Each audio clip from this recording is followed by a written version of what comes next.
Kanyolungo kondone, wakiona la lochito, la calombe dangoleshe, la necholumbo kakande.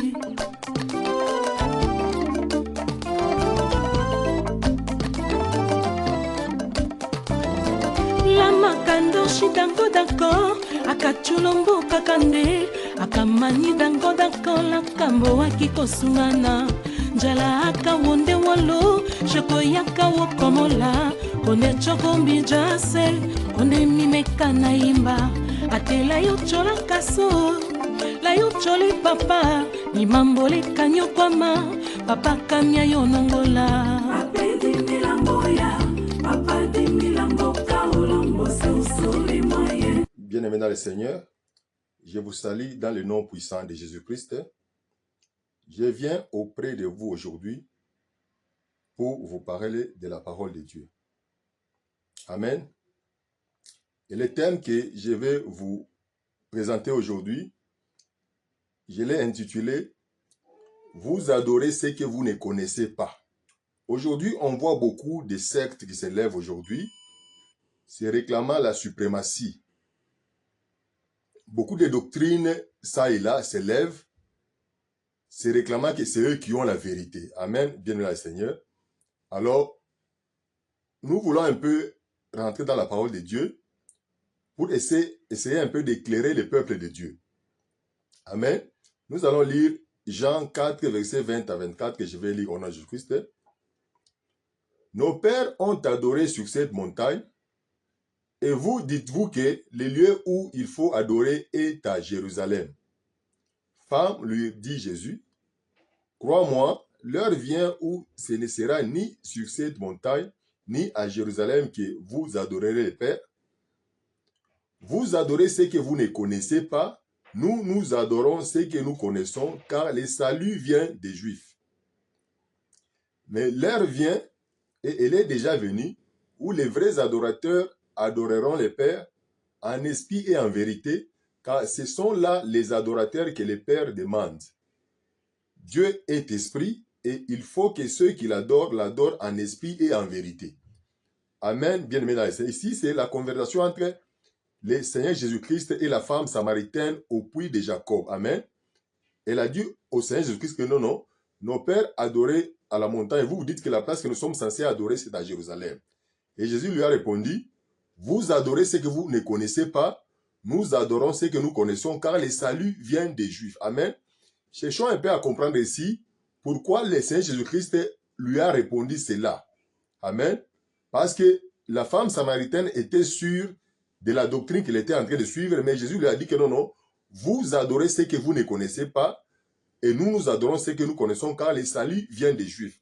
Et là aussi ajouté que l'heure vient, et il est déjà venu où les vrais adorateurs adoreront le Père en esprit et en vérité. Amen. Les vrais adorateurs adorent le Père en esprit, amen, et en vérité, la vérité qui est la parole de Dieu, parce que Jésus dit que non, je suis la vérité, les chemins et la vie. Amen. Nul ne vient chez le Père sans passer par moi. Et les vrais adorateurs adorent le Père en esprit et en vérité. Et pour cela, nous allons lire sur 1 Roi, chapitre 11 et chapitre 12. Nous allons alors chercher un peu à surfer dans ces deux chapitres ici. Amen. Bien aimé dans les autres. On va rentrer un peu en arrière pour chercher à comprendre comment c'était arrivé que nous, les Samaritains, puissent commencer à adorer les dieux à la montagne. Comme la femme samaritaine a dit à Jésus, et Jésus lui a dit que non, vous adorez ce que vous ne connaissez pas. La Bible nous dit ceci, le roi Salomon aimait beaucoup de femmes étrangères. Outre la fille de Pharaon, des Moabites, des Ammonites, des Édomites, des Sidoniens, des Étiennes, appartenant aux nations dont l'Éternel avait dit aux enfants d'Israël, vous n'irez point chez eux. Amen. Dieu avait empêché aux enfants d'Israël de marier, de prendre en mariage les femmes étrangères, mais le roi Salomon aimait beaucoup les femmes étrangères. Amen. Et la Bible dit ceci, ce fut à ces nations que s'attacha Salomon, entraîné par l'amour. Il eut 700 princesses pour femmes et 300 concubines, et ces femmes détournèrent son cœur à l'époque de la vieillesse de Salomon. Ces femmes inclinèrent son cœur vers d'autres dieux, et son cœur ne fut point tout entier à l'Éternel son Dieu. Amen. Alors, par rapport à cela, Salomon bâtit sur la montagne qui est en face de Jérusalem un long lieu pour Kemosh, l'abomination de Moab, et pour Moloch, l'abomination d'Amon, et il fit ainsi pour toutes ces femmes étrangères qui offraient des parfums et des sacrifices à leurs dieux. L'Éternel fut irrité contre Salomon parce qu'il avait détourné son cœur de l'Éternel, le Dieu d'Israël, qui lui était apparu 2 fois. Amen, bien-aimés dans le Seigneur. Mais là, à cause de cette rébellion de Salomon, Dieu dit ceci à Salomon, et l'Éternel dit à Salomon, puisque tu as agi de la sorte et que tu n'as point observé mon alliance et mes lois que je t'avais prescrites, je déchirerai le royaume dessus toi et je les donnerai à ton serviteur. Automatiquement, à cause de la rébellion, de l'idolâtrie de Salomon, Dieu décida de diviser l'Israël en 2. Et Dieu a dit que non, je vais donner 10 tribus à ton serviteur. Amen. Et automatiquement, à partir de cela, la Bible dit que non, Jéroboam, aussi serviteur de Salomon, leva la main contre le roi. Jéroboam, le serviteur de Salomon, leva la main contre le roi Salomon. Et la Bible dit ceci, voici comment cela avait commencé. Jéroboam était fort et vaillant. Et Salomon ayant vu ces jeunes hommes à l'œuvre, lui donna la surveillance de tous les gens des corvées de la maison de Joseph. Dans ce temps-là, Jéroboam étant sorti de Jérusalem, fut rencontré en chemin par le prophète Achija de Silo, revêtu d'un manteau neuf. Ils étaient tous deux seuls dans les champs. Achija saisit le manteau neuf qu'il avait sur lui, les déchira en 12 morceaux et dit à Jéroboam, prends pour toi 10 morceaux, car ainsi parle l'Éternel, le Dieu d'Israël, voici, je vais arracher le royaume de la main de Salomon et je te donnerai 10 tribus. Amen. Automatiquement, Dieu décida de donner 10 tribus à Jéroboam qui était le serviteur de Salomon. Amen. Automatiquement, lorsque Salomon a pris cela, Salomon chercha à faire mourir Jéroboam et Jéroboam se leva et s'enfuit en Égypte jusqu'à la mort de Salomon. Amen, bien-aimé dans le Seigneur. Maintenant, lorsque Salomon était mort et Jéroboam qui était en Égypte apprit la nouvelle, il rentra en Israël et ensemble avec quelques enfants d'Israël, ils alla vers Roboam, qui fut le fils de Salomon, qui a pris la succession du royauté, qui a remplacé son père. Amen. Maintenant, ils alla vers Roboam avec cette recommandation. Ton père a rendu notre joug dur. Toi maintenant, allège cette rude servitude et les jougs pesants que nous a imposé ton père, et nous te servirons. Maintenant, Roboam leur répondit ceci. Allez et revenez vers moi dans 3 jours. Amen. Il leur dit de partir et de revenir après 3 jours.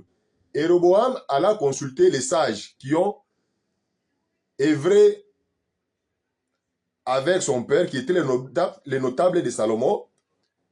Ils lui ont donné les conseils de suivre ce que le peuple les recommandations du peuple. Mais il ne s'était pas arrêté là. Il est aussi parti consulter les jeunes, ceux qui étaient ses amis, et lui ont aussi donné un conseil qui était contraire à ce que les sages lui ont donné. Et maintenant, Roboam, au lieu de suivre les conseils des sages, il a suivi les conseils de ses amis. Maintenant, voici la réponse que non, Roboam a donné aux enfants d'Israël qui venaient du conseil que ses amis lui ont donné. Il a dit ceci. Le roi répondit durement au peuple. Il laissa les conseils que lui avait donnés les vieillards et il leur parla ainsi d'après les conseils des jeunes gens. Mon père a rendu votre joug pesant et moi je vous le rendrai plus pesant. Mon père vous a châtié avec des fouets et moi je vous châtierai avec des scorpions. Ainsi le roi n'écouta point le peuple car cela fut dirigé par l'Éternel. Ainsi le roi n'écouta point le peuple car cela fut dirigé par l'Éternel en vue de l'accomplissement de la parole que l'Éternel avait dite par Achija de Silo à Jéroboam, fils de Nebat. Amen.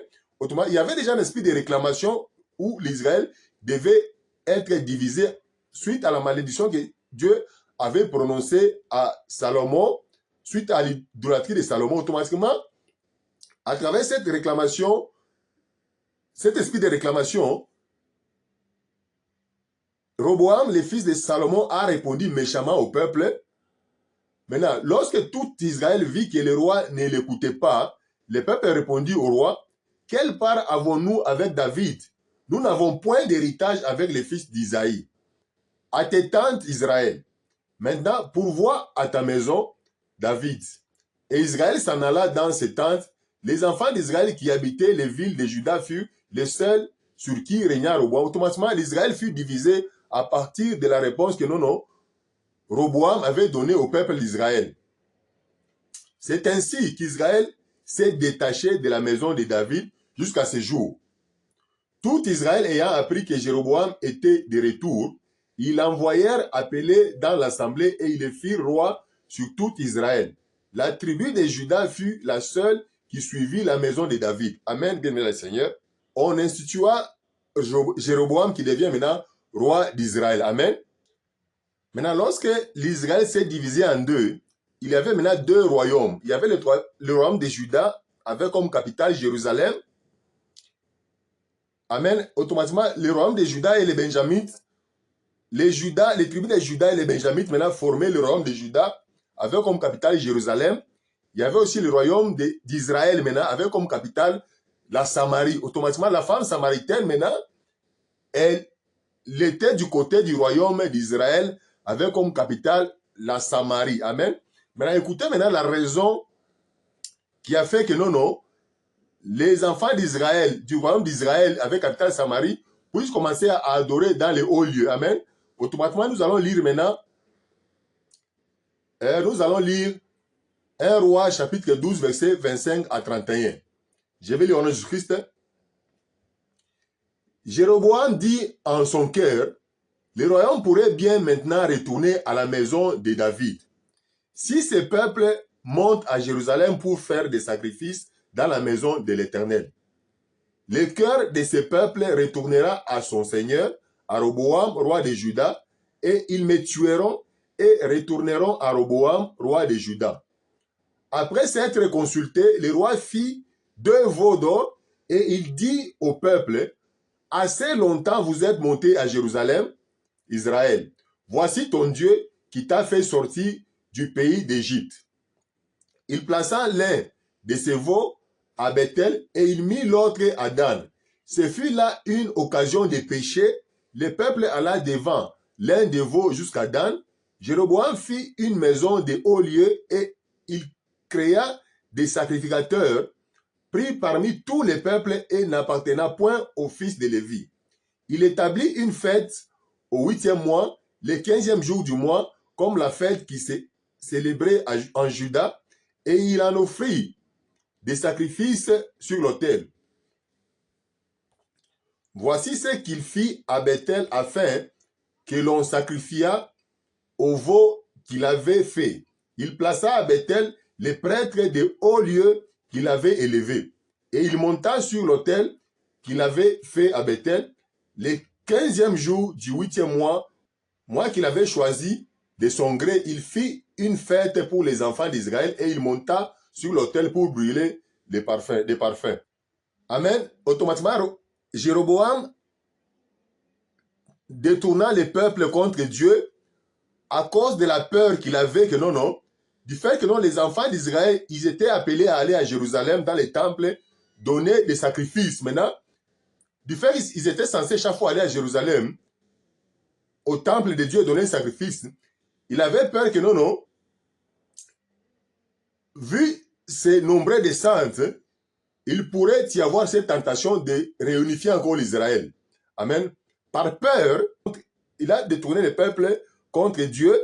Il les a maintenant orientés vers les hauts lieux, vers les montagnes, en plaçant 2 veaux d'or. Amen. Automatiquement, la femme samaritaine dit que nos pères adoraient les dieux à la montagne, mais vous dites la place que nous sommes censés adorer, c'est à Jérusalem. Or, les Samaritains étaient aussi les Israélites. Ils étaient censés adorer à Jérusalem, mais c'est Jéroboam, par peur, qui les a détournés maintenant vers les hauts lieux, il les a détournés vers l'idolâtrie. C'est pour ça que Jésus a dit que non, vous adorez ce que vous ne connaissez pas. Nous adorons ce que nous connaissons parce que le salut vient des Juifs. Beaucoup de gens se lèvent maintenant.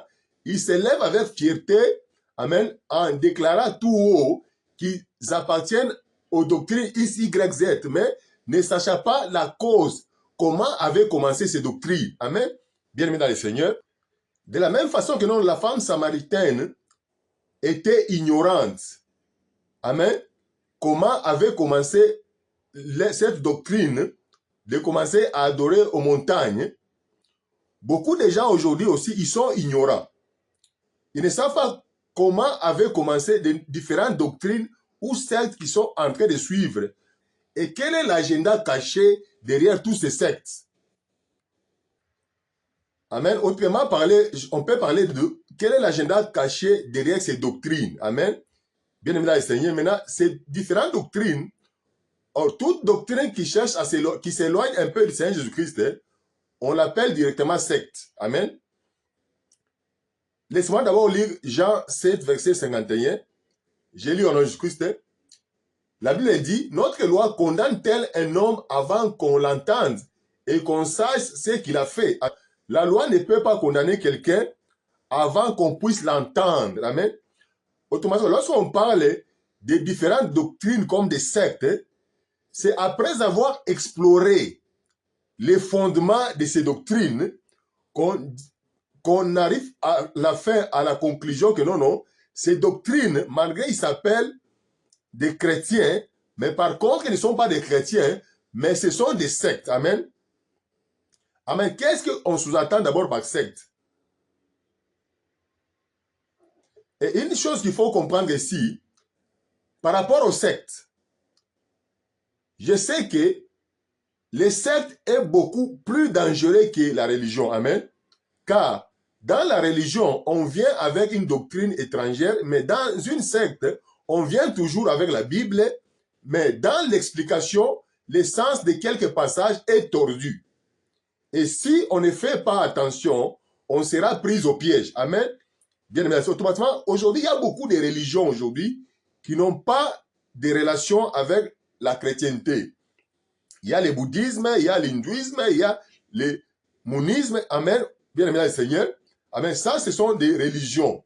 Mais par contre, les sectes, ce sont des religions qui se réclament chrétiennes.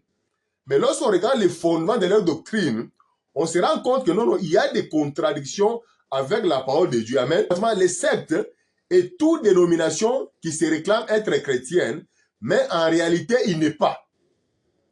Les sectes et toute religion ou mouvement qui se réclame s'appuyer sur Christ ou la Bible, mais dont le message principal de la chrétienté et de la Bible est utilisé hors de son contexte, soit en additionnant quelques révélations ou en échangeant la subsistance fondamentale de la foi avec des concepts secondaires.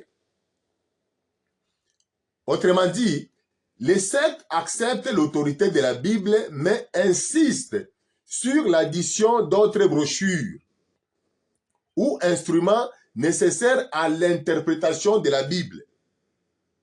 Amen. Je vais encore répéter. Les sectes acceptent l'autorité de la Bible, mais insistent sur l'addition d'autres brochures ou instruments nécessaires à l'interprétation de la Bible. Je vais d'abord ici pointer quelques sectes qui sont bien organisées. Amen.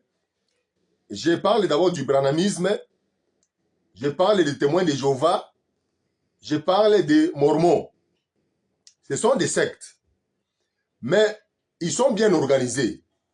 Mais de l'autre côté, il y a aussi beaucoup d'églises de réveil aujourd'hui et des églises pentecôtistes.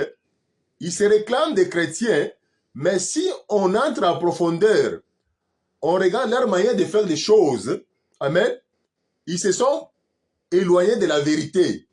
Ils sont devenus des sectes. C'est pourquoi on voit beaucoup de dégâts aujourd'hui dans nos églises où les soi-disant de Dieu font manger les gens des herbes, ils lavent les femmes à l'église, les femmes marchent en bikini dans les églises. Amen. Automatiquement, même ces autres églises-là, malgré qu'ils s'appellent des églises chrétiennes ou pentecôtistes, mais les autres aussi, leur façon de faire des choses, ils sont devenus des sectes. Amen. Automatiquement, ici, je vais pointer quelques sectes qui sont bien organisées, mais cela n'exclut pas aussi les autres églises pentecôtistes, baptistes ou les églises de réveil aussi, qui font des choses qui ne sont pas conformes à la parole de Dieu. Ils sont aussi cadrés, ils sont aussi mis dans l'ordre des sectes, mais du fait que non, ils ne sont pas bien organisés, bien établis. C'est pour cela qu'il nous est un peu difficile ici de les pointer avec précision. Amen. Bien, bien, Seigneur. Jésus a dit à la femme samaritaine que l'heure vient, et il est déjà venu, où les vrais adorateurs adoreront le Père en esprit et en vérité. Et j'avais dit que non, Jésus-Christ avait dit que non, je suis la vérité, le chemin et la vie.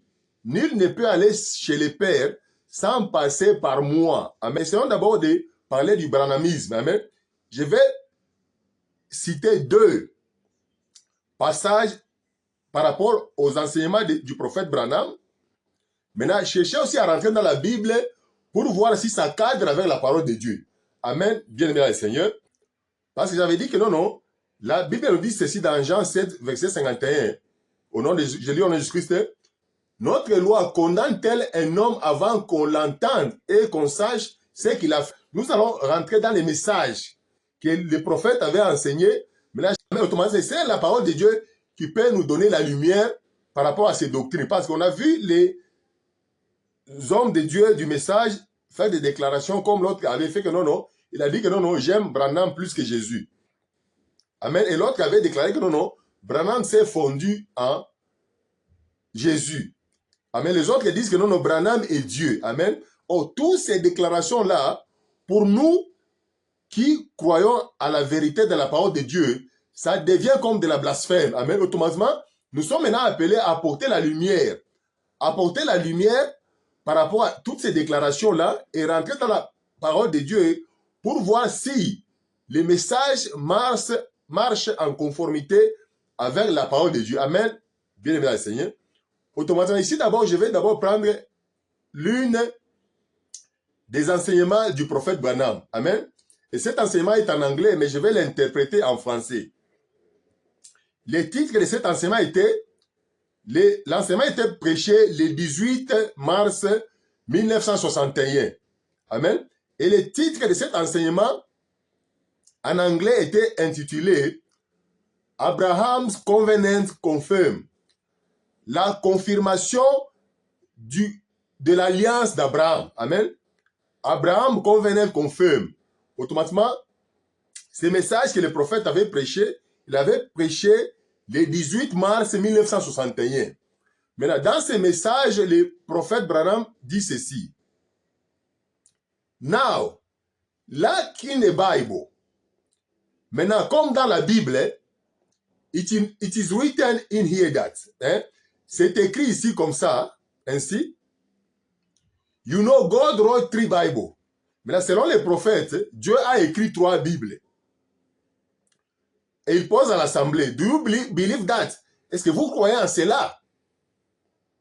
Maintenant, les prophètes continuent de dire ceci. He wrote one in the sky. Dieu a écrit une Bible, la première Bible dans le ciel. One in the pyramid. Et l'autre dans les pyramides. The other one on paper. Et le troisième, il a écrit sur le papier. Autrement, selon les prophètes, Branham, Dieu avait écrit 3 Bibles.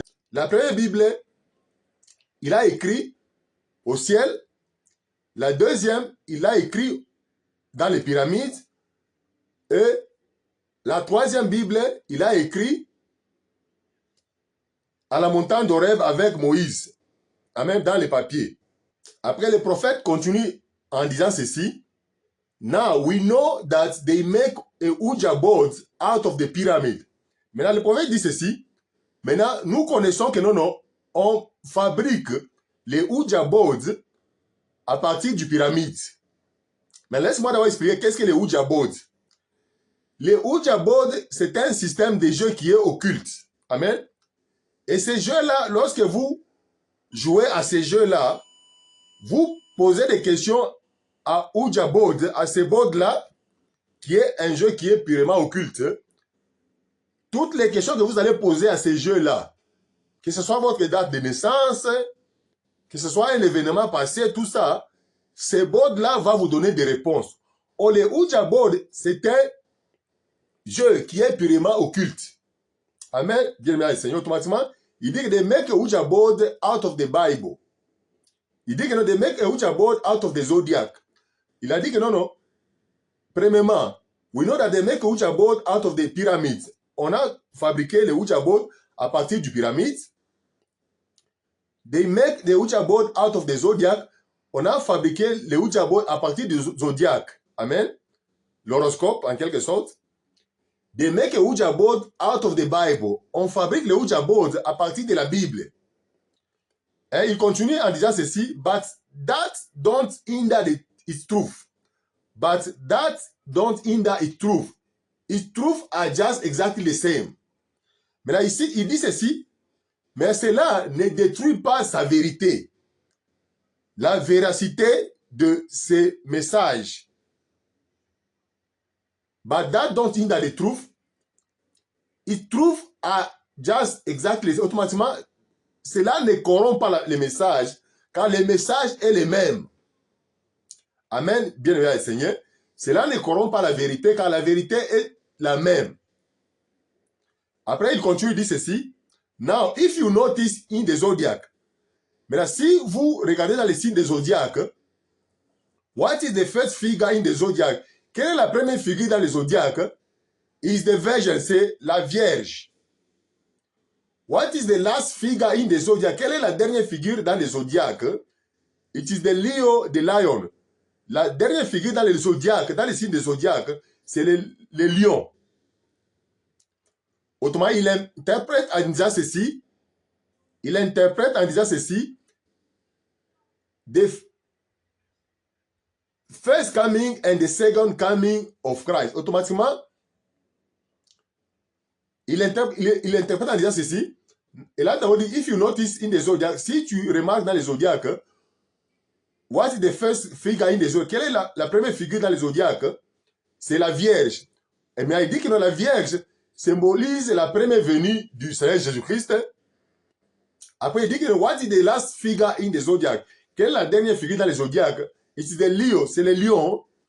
Et le lion symbolise la seconde venue de Jésus-Christ. Amen. Bien aimé le Seigneur. Après, il continue, il dit ceci. He came first by the Virgin. Il a dit que non, il dit ici que non, non, il est premièrement venu à travers la Vierge. Quand the next, the lion of the tribe of Judah, il vient pour la dernière fois comme le lion de la tribu de Juda. Amen. Bien aimé le Seigneur. Après, il continue, il dit ceci. Then the crossfisher, the cancer. Maintenant, il dit que non, maintenant, the cancer age that we now in. Then the cross fishes, the cancer age that we now in. Selon les prophètes, si je peux résumer, il dit que non, non, Dieu a créé 3 Bibles. La première Bible que Dieu a créée, c'était dans les pyramides. Deuxième, c'était dans les signes des zodiaques au ciel. Le troisième, c'est dans les papiers, automatiquement avec Moïse. Amen. Bien, c'est automatiquement maintenant. Laisse-moi maintenant ici rentrer dans la Bible pour voir maintenant qu'est-ce que la Bible dit par rapport à ça. Si nous lisons Deutéronome 18, verset 14, je vais lire au nom de ce que la Bible dit ceci.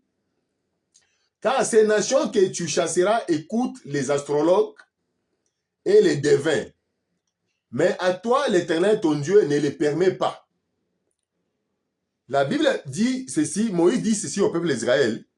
Les nations que vous allez prendre en possession, ils écoutent les astrologues et les devins. Mais pour vous, l'Éternel ne vous permet pas. Amen. Bien, merci automatiquement. Or, l'astrologie est liée avec l'idolâtrie. Or, lorsqu'on parle de l'astrologie, on voit les astres. le prophète a dit que non, non, Dieu avait créé 3 Bibles. La première Bible, c'est dans les ciels. Amen.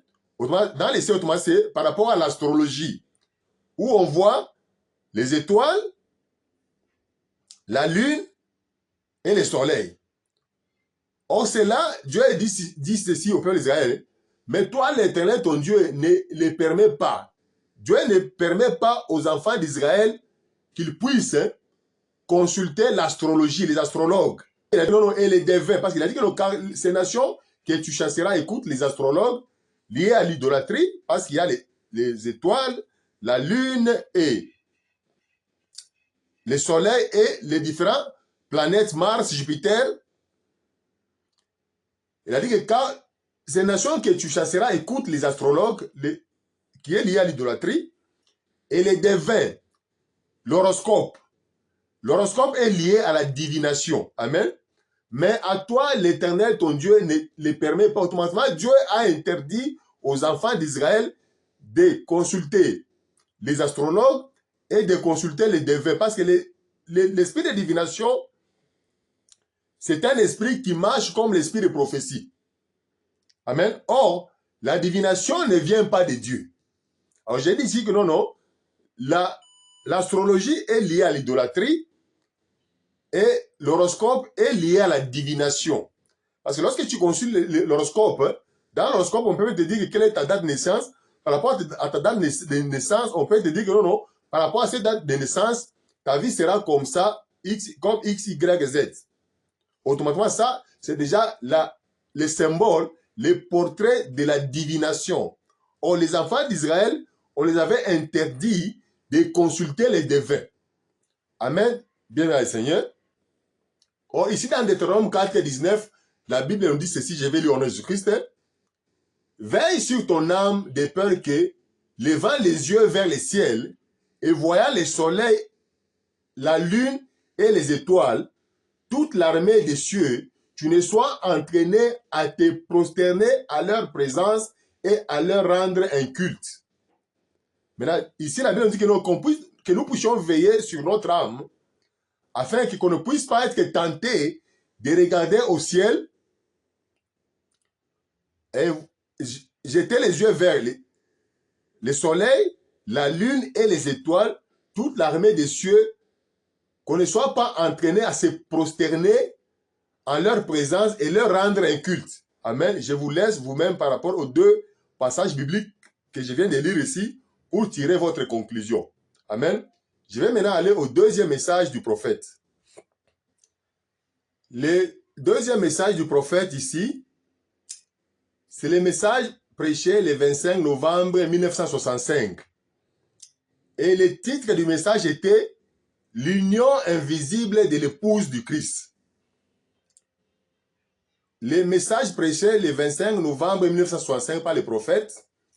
Et le titre du message était « L'union invisible de l'épouse du Christ ». Amen. Je vais commencer par rapport au paragraphe 254 jusqu'au paragraphe 260. Dans le paragraphe 254, le prophète nous dit ceci.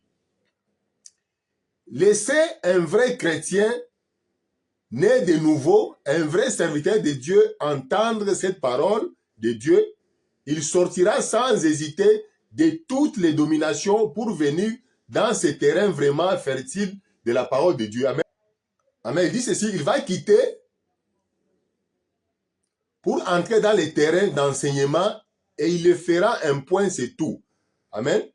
Je ne sais pas par quel processus il le fait, mais Dieu décrète que c'est ce qui doit se produire. Automatiquement, tout homme de Dieu, toute dénomination confondue, lorsque vous allez entendre ces messages du prophète Branham, vous allez quitter toutes les dominations, que tu sois pentecôtiste, baptiste, des églises de réveil, vous allez vous adhérer dans les messages du prophète Branham. Amen. Mais il dit ici, je ne sais pas par quel processus il est fait, mais Dieu décrète que c'est ce qui doit se produire. Autrement, Dieu décrète que non, c'est ce qui doit se produire. Amen. Dans le paragraphe 55, le prophète dit ceci. Vous étiez séduits au commencement à cause de votre premier mariage Maintenant, vous savez ce qui est vrai. C'est comme ce que disait Petit Aigle quand il a entendu de la voix de l'époux. Il est allé vers elle. La parole de Dieu, les derniers jours, est confirmée. Amen. Il a dit que vous étiez séduits au commencement à cause de votre premier mariage. Automatiquement, l'après mariage ici, c'est tout celui qui était soit pentecôtiste, baptiste, des églises de réveil. Du fait que vous appartenez à ces dénominations-là, vous étiez séduits par rapport à votre premier mariage. Amen. Du fait que vous appartenez à ces dénominations-là, vous étiez là-bas par la voie de la séduction. Amen. Vous étiez séduits au commencement à cause de votre premier mariage. Maintenant, vous savez ce qui est vrai. C'est comme ce que disait Petit Aigle quand il a entendu de la voix de l'époux. Il est allé vers elle. La parole de Dieu, les derniers jours, est confirmée. Automatiquement, vous étiez séduits. Du fait que vous appartenez aux baptistes, pentecôtistes, les églises de réveil. C'est à travers la séduction que vous appartenez à ces dénominations-là. Et c'est là qu'on suit votre premier mariage, c'est par la séduction. Maintenant, lorsque vous allez écouter ces messages ici, vous allez quitter ces dénominations et vous allez maintenant adhérer les messages du prophète Branham. Amen. Bien aimé Seigneur. Maintenant, il continue en disant ceci dans le paragraphe 256. Il dit ceci. Noé était la parole confirmée pour son temps. Croyez-vous cela? Il pose la question à l'Assemblée. Noé était la parole confirmée pour son temps. Croyez-vous cela? Et l'Assemblée dit Amen. Et il continue, il dit ceci. Eh bien, son message ne marchera pas automatiquement. Il dit que non, les messages de Noé dans notre temps aujourd'hui, malgré Noé prêcher la repentance, ce message n'est plus utile à notre temps. Amen. Et il continue, il dit ceci. Moïse était la parole confirmée de son temps. Croyez-vous cela? L'Assemblée dit Amen.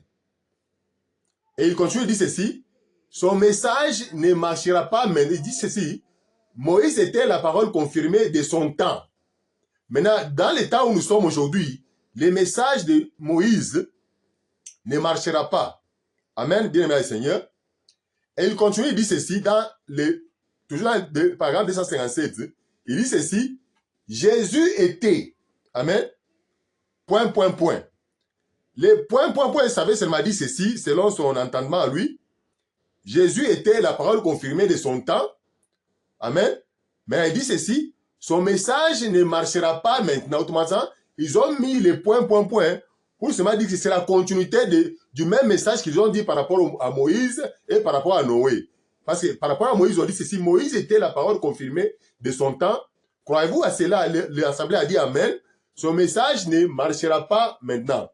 Maintenant, ils ont aussi dit que Jésus était, point, ça veut dire, Jésus était, les points qu'on a mis là automatiquement, il faut ajouter, en disant ceci, selon lui, le prophète, Jésus était la parole confirmée de son temps, mais le message de Jésus ne marchera pas à notre temps à nous, selon le prophète Branham.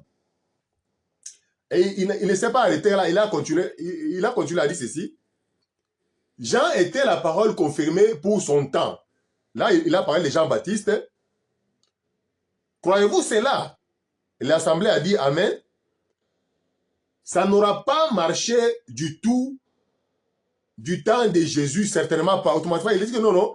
Jean-Baptiste, malgré Jean-Baptiste a prêché la repentance, mais le message de Jean-Baptiste ne pourrait pas marcher au temps de Jésus. Au moment où Jean-Baptiste et Jésus-Christ est né au même moment. Amen. Et Jean-Baptiste avait préparé les chemins pour le Christ. Mais il a dit que non, le message de Jean-Baptiste n'allait pas marcher au temps de Jésus-Christ. Il a continué en disant ceci. Jean était la parole confirmée pour son temps. Croyez-vous cela? L'Assemblée dit Amen. Ça n'aura pas marché du temps de Jésus, certainement pas. Non, messieurs, jusqu'à Jean, c'était la loi et les prophètes, mais depuis lors, c'est le royaume de Dieu. Il dit que automatiquement, les messages de Jean n'auraient pas marché au temps de Jésus-Christ. Il a continué à dire ceci. Les apôtres, c'est eux qui ont rédigé la Bible. Voilà Luther qui arrive avec la réforme comme parole de son église. Ça ne marchera pas aujourd'hui. Automatiquement, les apôtres ont rédigé la Bible. Selon lui, les messages des apôtres n'allaient pas marcher au temps de la réformation de Luther, parce que le temps de Luther, c'était le temps de la réformation. Oubliez que non, Luther avait prêché la foi à la parole de Dieu. Martin Luther avait ramené le peuple à la parole de Dieu. Il les a enlevés de la doctrine catholique en les ramenant dans la parole de Dieu qui est la Bible. Mais lui, selon le prophète Branham, il dit ceci: les apôtres, c'est eux qui ont rédigé la Bible. Voilà Luther qui arrive avec la réforme comme parole de son église. Ça ne marchera pas automatiquement. Il a aussi dit que non, la parole de la réformation de Luther ne pourra pas marcher à notre temps aujourd'hui, malgré que non, Luther a prêché la foi à la parole de Dieu, la foi à la Bible. Et il continue en disant ceci: celle de Wesley, John Wesley, celle des pentecôtistes non plus, ça a marché à leur époque. Automatiquement, même les messages que Wesley a prêchés et les messages des pentecôtistes, ça a marché à leur époque, mais ça ne pourra pas marcher à ce temps ici où nous sommes. Dans les paragraphes 260, le prophète dit ceci: mais ceci est une autre époque. C'est maintenant l'ouverture des 7 sceaux. Je sais que de façon tellement parfaite, ça ne fait aucun doute, de façon absolument parfaite. Je ne lance pas dans l'assemblée locale. Ici, je parle aux gens qui sont partout dans les pays. Voyez, faites-en ce que vous voulez. Automatiquement, il dit ici, le prophète dit ceci. Dans le paragraphe 260, le prophète dit ceci: mais ceci est une autre époque. C'est maintenant l'ouverture des 7 sceaux. Je sais que de façon tellement parfaite, ça ne fait aucun doute, de façon absolument parfaite.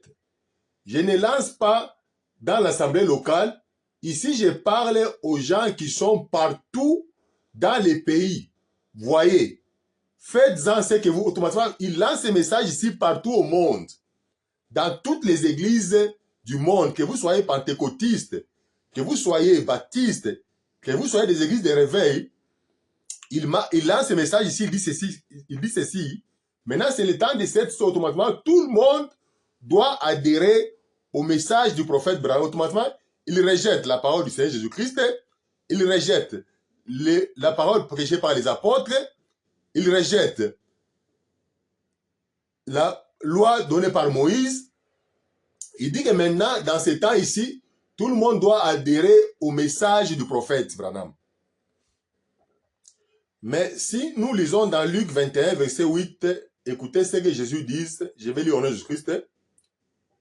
Jésus répondit: prenez garde que vous ne soyez séduits, car plusieurs viendront en mon nom, disant c'est moi, et le temps approche, ne les suivez pas. Ça, c'est la réponse de Jésus, du Seigneur Jésus-Christ. Jésus répondit: prenez garde que vous ne soyez séduits, car plusieurs viendront en mon nom, disant c'est moi, et le temps approche, ne les suivez pas. Ça, c'est l'avertissement du Seigneur Jésus-Christ que non, tous les gens qui peuvent s'élever aujourd'hui disant que non, c'est eux qui ont le message pur, que nous ne puissions pas les suivre. Dans Ephésiens 2, versets 20 à 22, je vais lire au nom de Jésus-Christ, la Bible nous dit ceci: vous aviez été édifiés sur les fondements des apôtres et des prophètes, Jésus-Christ lui-même étant la pierre angulaire. En lui, tout l'édifice bien coordonné s'élève pour être un temple saint dans le Seigneur. En lui, vous êtes aussi édifiés pour être une habitation de Dieu en esprit. La Bible dit ceci: nous avions été édifiés sur les fondements des apôtres et des prophètes. La Bible nous dit ceci: notre doctrine à nous est basée sur les fondements de l'enseignement des apôtres et des prophètes. Jésus-Christ lui-même étant la pierre angulaire, en lui, tout l'édifice bien coordonné s'élève pour être un temple saint dans le Seigneur. En lui, vous êtes aussi édifiés pour être une habitation de Dieu en esprit. Or, par contre, le prophète nous a dit ceci. Jésus était la parole confirmée pour son temps. Sa parole n'aurait pas marché aujourd'hui. Il a aussi dit que non, non, les apôtres, c'est eux qui ont rédigé. Les apôtres, c'est eux qui ont rédigé la Bible. Voilà Luther qui arrive avec la réforme comme parole de son église. Ça ne marche pas aujourd'hui.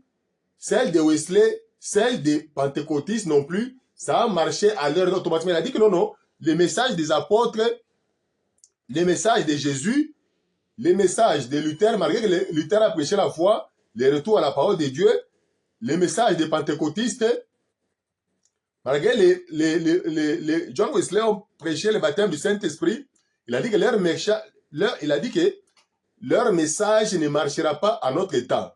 Or, ici, dans Ephésiens 2, versets 20 à 22, la Bible nous a dit ceci.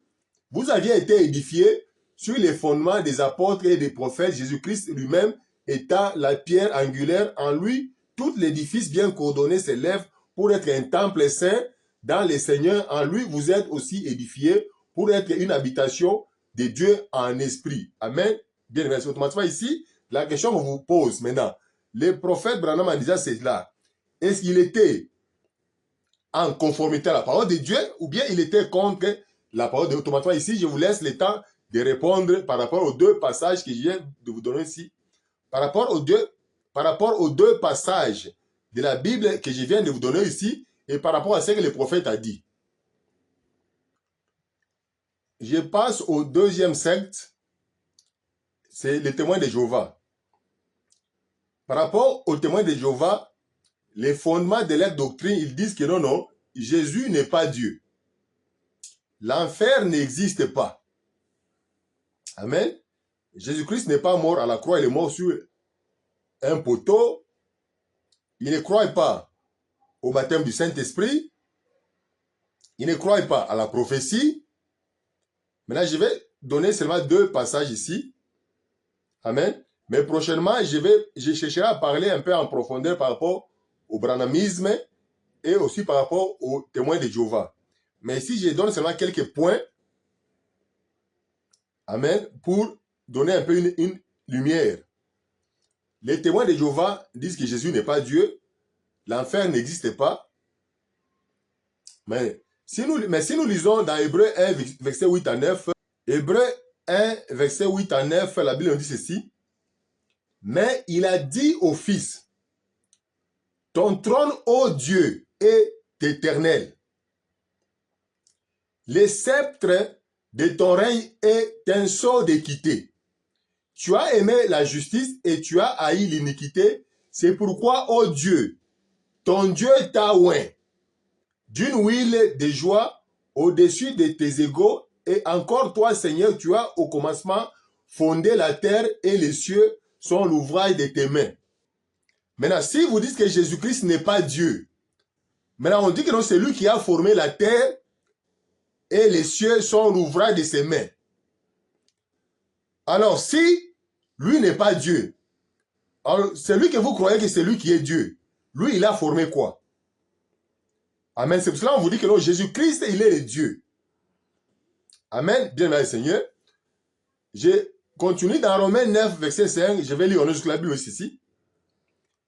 Les promesses et les patriarches de qui est issu, selon la chair, de Christ, qui est au-dessus de toutes choses, Dieu béni éternellement.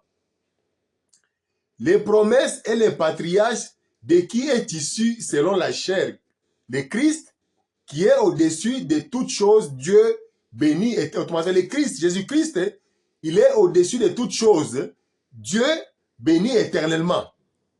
Mais ils ont commencé par dire que non, les promesses et les patriarches de qui est issu, selon la chair de Christ, qui est au-dessus de toutes choses, Dieu béni éternellement. Jésus, il est au-dessus de toutes choses, Dieu béni éternellement. Mais ici, ils ont dit d'abord que non, les promesses et les patriarches de qui est issu, selon la chair de Christ. Jésus-Christ est ici selon la chair de la lignée des patriarches. Amen. Mais le Christ, il est au-dessus de toutes choses. Dieu béni éternellement. Là, ce que les gens ne comprennent pas, c'est quoi? Jésus-Christ, en venant sur cette terre ici, Jésus, il est Dieu. Mais en venant sur cette terre ici, il s'était dépouillé de sa divinité en devenant comme un simple homme. Jusqu'au point de mourir à la croix. Parce que si Jésus, en tant que Dieu, allait venir sur cette terre avec toute sa gloire, ça allait être difficile aux personnes, aux gens, de les voir, de les supporter. Parce que lorsque les enfants d'Israël, ils ont dit à Moïse que non, non, est-ce que c'est seulement à toi que Dieu te parle? Nous aussi, nous voulons que Dieu puisse nous parler. Moïse les a dit de se sanctifier et de monter à la montagne d'Horeb avec lui. Mais lorsqu'ils sont montés à la montagne d'Horeb, lorsqu'ils ont entendu la voix de Dieu, les enfants d'Israël ne pouvaient pas supporter de voir Dieu. Amen. Bien le Seigneur. Si nous lisons dans Deutéronome 18, verset 15 à 16, je vais lire au nom de Jésus-Christ, la Bible dit ceci. L'Éternel, ton Dieu, te suscitera du milieu de toi, d'entre tes frères, un prophète comme moi. Vous l'écouterez. Il répondra ainsi à la demande que tu fis à l'Éternel, ton Dieu, à Horeb. Les jours de l'assemblée, quand tu disais que je n'entende plus la voix de l'Éternel, mon Dieu, et que je ne vois plus ces grands feux, afin de ne pas mourir. Amen. Automatiquement, les enfants d'Israël, lorsqu'ils sont montés à la montagne d'Horeb avec Moïse, ils n'ont pas supporté d'entendre la voix de Dieu. Quand il y avait des éclairs, il y avait des tremblements, il y avait des tonnerres, et les enfants d'Israël n'ont pas supporté de voir Dieu dans sa gloire. Mais là, pour que Jésus-Christ puisse venir ici, Jésus devait se dépouiller de sa divinité. Jésus, il est Dieu, mais il s'est dépouillé de sa divinité afin qu'il puisse être en mesure de vivre parmi les gens. Parce que Jésus-Christ, Emmanuel, c'est Dieu parmi nous. Amen. Automatiquement, Jésus-Christ, avec toute sa divinité, dans sa divinité, il allait être impossible que les gens puissent les supporter. Amen. Automatiquement, même les recommandations de Jésus-Christ, tout ce qu'il pouvait nous recommander de faire, les gens allaient dire que non, non, Jésus-Christ, s'il était parvenu à faire cela c'est parce qu'il était dans toute sa gloire. Or, Jésus devait se dépouiller de sa divinité et devenir comme un simple homme. Mais par contre, Jésus-Christ, il est le Dieu. De l'autre côté, par rapport à l'enfer, les témoins de Jéhovah disent que non, l'enfer n'existe pas.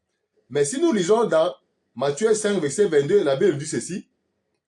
Mais moi, je vous dis que quiconque se met en colère contre son frère mérite d'être puni par les juges, que celui qui dira à son frère Raka mérite d'être puni par les Sanhédrins, et que celui qui dira insensé mérite d'être puni par les feux de la guerre.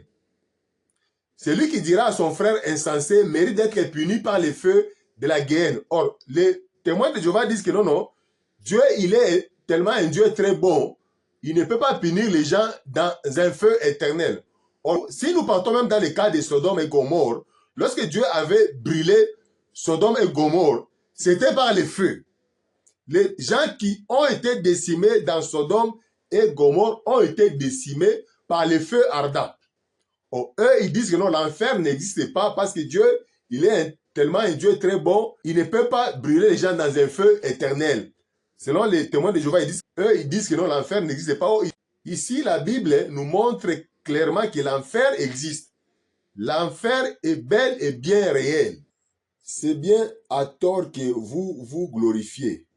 Ne savez-vous pas qu'un peu de levain fait lever toute la pâte? Faites disparaître le vieux levain, afin que vous soyez une pâte nouvelle. Puisque vous êtes sans levain, car Christ notre Pâque a été immolé. Célébrons donc la fête non avec du vieux levain, non avec un levain de malice et de méchanceté, mais avec les pains sans levain, de la pureté et de la vérité. Amen. Bien, automatiquement, ici on dit que non, non. Ne savez-vous pas qu'un peu de levain fait lever la pâte? Amen, bien-aimé le Seigneur. On dit qu'un peu de levain fait lever la pâte. Or, le pain est le symbole de la parole de Dieu. Amen. Mais le levain est le symbole de toute parole étrangère qu'on met, qu'on infiltre dans la parole de Dieu. La parole de Dieu doit rester pure.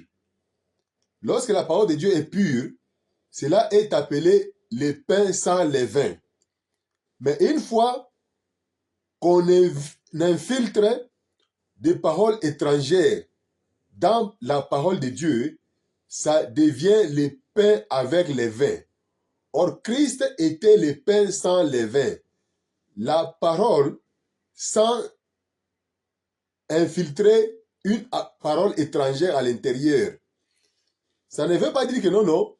En Israël, on ne mangeait pas le pain avec levain, mais dans les jours spéciaux des cérémonies, le pain qu'on mangeait, c'était le pain sans levain. Le pain sans levain était symbole de la parole pure. La parole où on ne peut pas y ajouter ou retrancher. Le Seigneur Jésus-Christ dit ceci, aucune yacht, aucune encre ne peut sortir dans la loi et les prophètes qui ajoute ou retranche, cela appelé petit dans le royaume des cieux. Aucune lettre, aucune yacht ne peut sortir dans la loi et les prophètes. Aucune yacht ne peut sortir dans la loi et les prophètes qui ajoute ou retranche, cela appelé petit dans le royaume des cieux. Automatiquement, la parole de Dieu doit être donnée pure. C'est pour cela, ici on dit que non. C'est le bon donc, la fête non avec du vieux levain, non avec un levain de malice et de méchanceté, mais avec les pains sans levain, de la pureté et de la vérité. Dans Romains 11, verset 13 à 24, l'apôtre Paul nous dit ceci en s'adressant aux gens des nations. Il dit ceci, « Je vous l'ai dit à vous, païens, en tant qu'apôtre des païens que je suis. Je glorifie mon ministère afin, s'il est possible, d'exciter la jalousie de ceux de ma race et d'en sauver quelques-uns. Car si leur rejet a été la réconciliation du monde, quelle sera leur réintégration? Sinon une vie entre les morts. Or, si les prémices sont saintes, la masse l'est aussi. Et si la racine est sainte, les branches le sont aussi. Mais si quelques-uns des branches ont été retranchés, et si toi, qui étais un olivier sauvage, tu as été hanté à leur place et rendu participant de la racine et de la graisse de l'olivier, ne te glorifie pas aux dépens de ces branches. Si tu te glorifies, sache que ce n'est pas toi qui portes la racine, mais c'est la racine qui te porte. C'est l'apôtre Paul dit ceci, que nous, les gens des nations, que nous ne puissions pas nous glorifier. Amen. De la même façon que quelqu'un peut dire que non, le message que lui donne, c'est lui qui est maintenant le messager de ce temps ici. Si tu es quelqu'un des nations, tu ne peux pas te glorifier. Parce que l'apôtre Paul dit ceci, qu'on ne puisse pas nous se glorifier, ce n'est pas nous qui portons les racines, mais c'est la racine qui nous porte. Or, la racine est l'image du Seigneur Jésus-Christ. Amen. L'apôtre Paul dit ceci, nous, les gens des nations, nous sommes comme les branches de l'olivier sauvage dont on a coupé en brousse et on est parti greffer à l'endroit où on a coupé les branches de l'olivier naturel. Les branches de l'olivier naturel, c'était les enfants d'Israël qui n'ont pas accepté Jésus-Christ. Et la Bible dit que non, il est venu chez les siens et les siens ne l'ont pas reçu et il s'est tourné vers les nations. Automatiquement, les branches de l'olivier naturel qui étaient plantées dans la ferme ont été coupées afin qu'on puisse prendre les branches de l'olivier sauvage, qu'on puisse couper les branches de l'olivier qui poussait en bouche, nous les gens des nations, qu'on puisse nous greffer à la place où on a retranché les branches de l'olivier naturel. On nous a greffé à leur place à eux parce qu'eux n'ont pas accepté Jésus-Christ. Il est venu chez les siens et les siens ne l'ont pas reçu et il s'est tourné vers les nations. Maintenant, l'apôtre Paul dit que non, qu'on ne puisse pas se glorifier par rapport à ça, parce que ce n'est pas nous qui portons la racine, mais c'est la racine qui nous porte nous. Or, la racine qui est le Seigneur Jésus-Christ, Jésus avait dit que non, il était venu seulement pour les brebis perdues d'Israël. C'est lorsqu'il est venu chez les siens, et les siens ne l'ont pas reconnu, c'est alors qu'il s'est tourné vers les nations.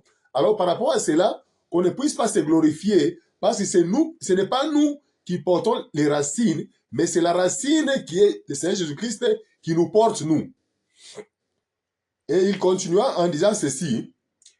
Tu diras donc, les branches ont été retranchées afin que moi, je fusse hanté. Cela est vrai. Elles ont été retranchées pour cause d'incrédulité et toi, tu subsistes par la foi. Ne t'abandonne pas à l'orgueil, mais crains. Car si Dieu n'a pas épargné les branches naturelles, il ne t'épargnera pas aussi. Considère donc la bonté et la sévérité de Dieu, sévérité envers ceux qui sont tombés et bonté de Dieu envers toi si tu demeures ferme dans cette bonté, autrement tu seras aussi retranché. Qu'on puisse considérer la bonté de l'Éternel envers nous qui sommes les branches de l'olivier sauvage, les branches de l'olivier sauvage qu'on a coupées et greffées à la place où on avait retranché les branches de l'olivier naturel. Alors qu'on ne puisse pas se glorifier, qu'on puisse considérer cette bonté de l'Éternel. Amen. Bien-aimé Seigneur. Et il dit ceci. Considère donc la bonté et la sévérité de Dieu. Automatiquement, Dieu était sévère envers les enfants d'Israël lorsqu'ils n'ont pas reconnu Jésus-Christ. On les a coupés et on les a retranchés de l'arbre de l'olivier naturel. Puis on nous a greffé, nous, qui sommes les branches de l'olivier sauvage. Maintenant, qu'on ne puisse pas se glorifier, qu'on puisse considérer cette bonté de l'Éternel. Et qu'on puisse aussi ne pas oublier la manière dont Dieu était sévère envers les enfants d'Israël. Au moins, si aussi nous, de notre côté, nous cherchons à devenir incrédules, si Dieu avait retranché les branches de l'olivier naturel, il n'hésitera pas à nous retrancher nous aussi. Et il continue en disant ceci. Eux-mêmes, s'ils ne persistent pas dans l'incrédulité, ils seront hantés, car Dieu est puissant pour les hanter de nouveau. Si toi, tu as été coupé de l'olivier naturellement sauvage et hanté contrairement à ta nature sur l'olivier franc, à plus forte raison, eux seront-ils hantés selon leur nature sur leur propre olivier. Amen. Si nous, les branches de l'olivier sauvage, nous avions été hantés à la place où on avait coupé les branches de l'olivier naturel. Amen. À plus forte raison, eux, s'ils se repentent, ne seront-ils pas greffés dans l'arbre de l'olivier naturel dont ils appartiennent? Et la preuve en est qu'aujourd'hui, depuis 1947, on a vu les enfants d'Israël commencer à rentrer en Israël. La Bible nous dit ceci. Ne vous mettez pas avec les infidèles sous un joug étranger. Car quel rapport y a-t-il entre la justice et l'iniquité? Ou qu'y a-t-il de commun entre la lumière et les ténèbres? Quel accord y a-t-il entre Christ et Bélial? Ou quelle part a les fidèles avec l'infidèle? Quel rapport y a-t-il entre les temples de Dieu et les idoles. Car nous sommes les temples du Dieu vivant. Comme Dieu l'a dit, j'habiterai et je marcherai au milieu d'eux.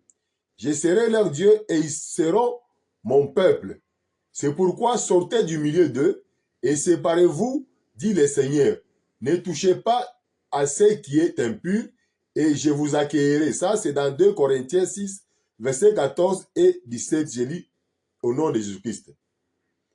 Il dit que ne vous mettez pas avec les infidèles sous un joug étranger. Automatiquement, tout celui qui apporte une doctrine qui est contraire à la parole de Dieu, automatiquement, il devient une infidèle. Amen. Mais la Bible dit ceci, ne vous mettez pas avec les infidèles sous un joug étranger, car quel rapport y a-t-il entre la justice et l'iniquité, ou qu'y a-t-il de commun entre la lumière et les ténèbres? Quel accord y a-t-il entre Christ et Béliard?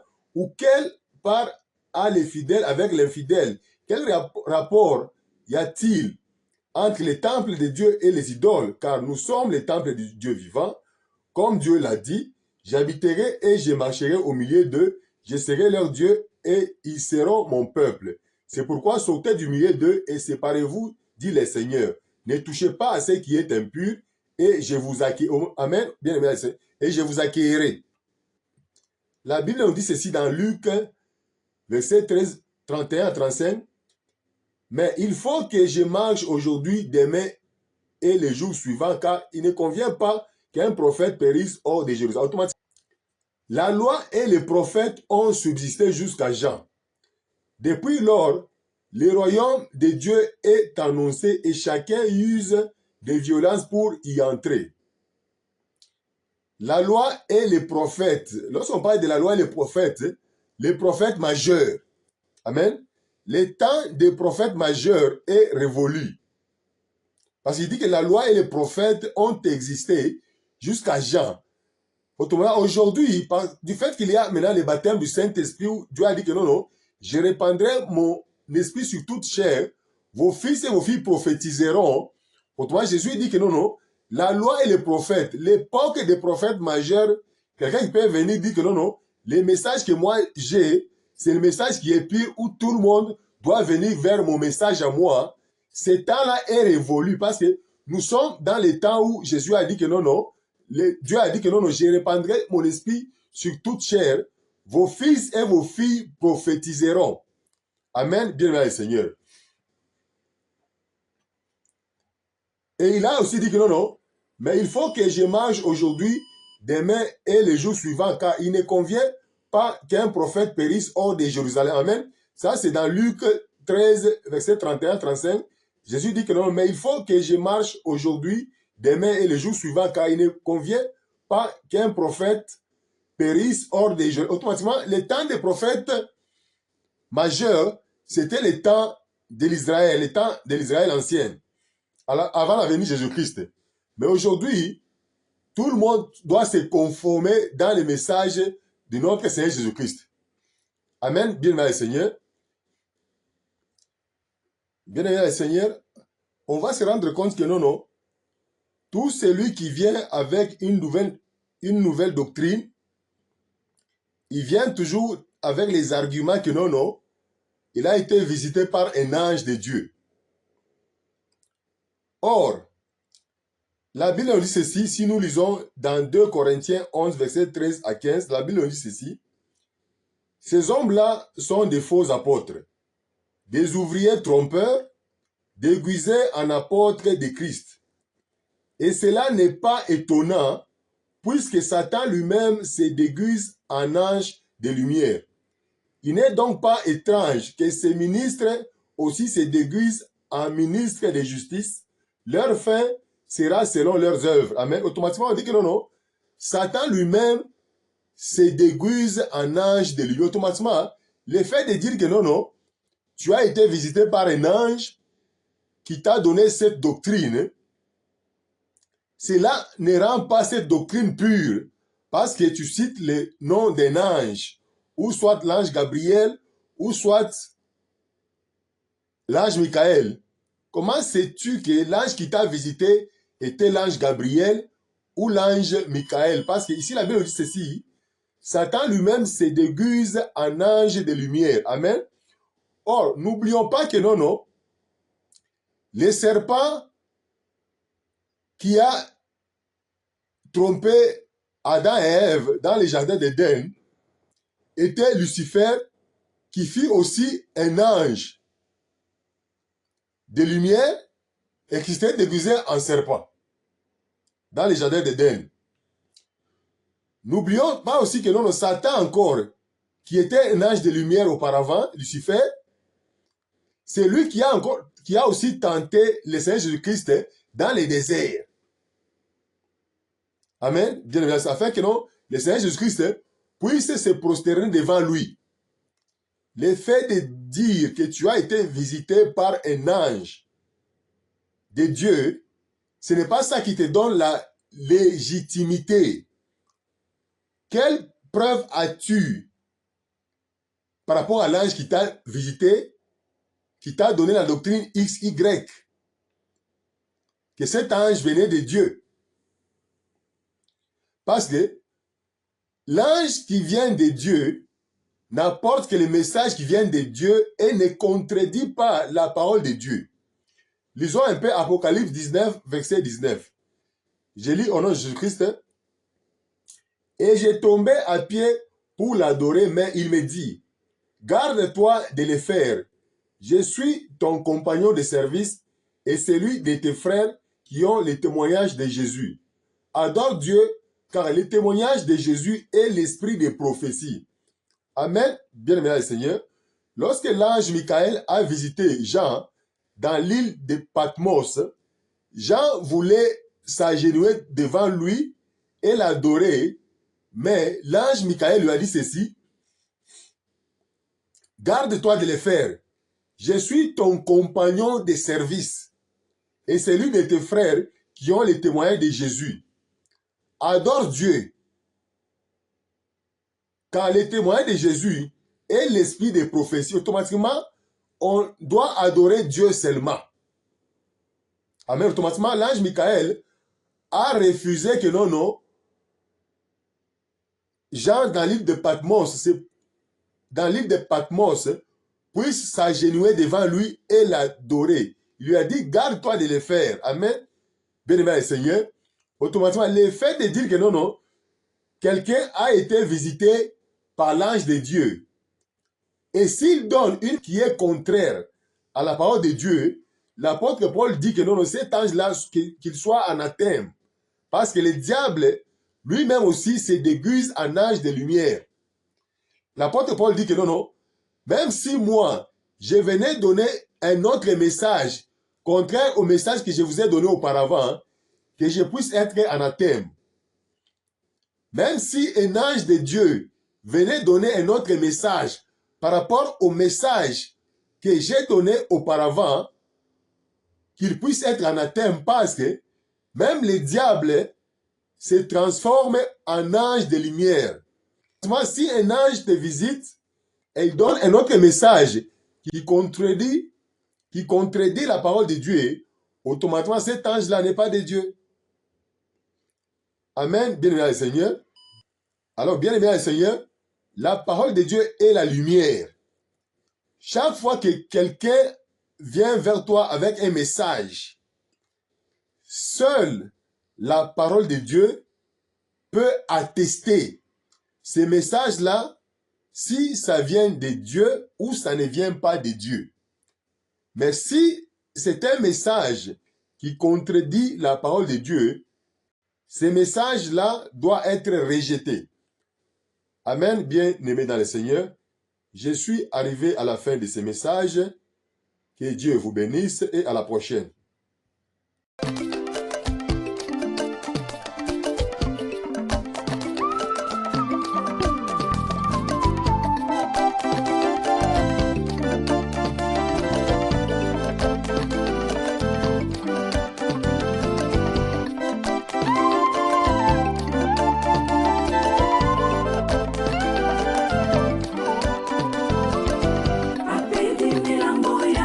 Papa di milambo ka olombo susuli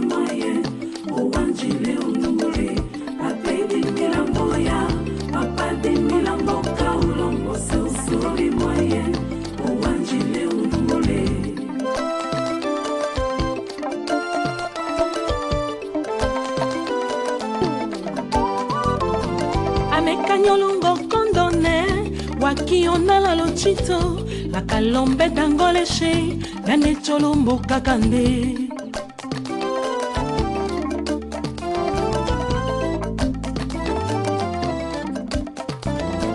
la makando shidango dako akachulombo kakande akamani dango dako la kambo wakikosungana njala akawonde walo shoko yaka wokomola konde chokombi jase konde mimeka na imba atela yochola kaso la yocholi papa imambole kanyokwama papa kamya yonongola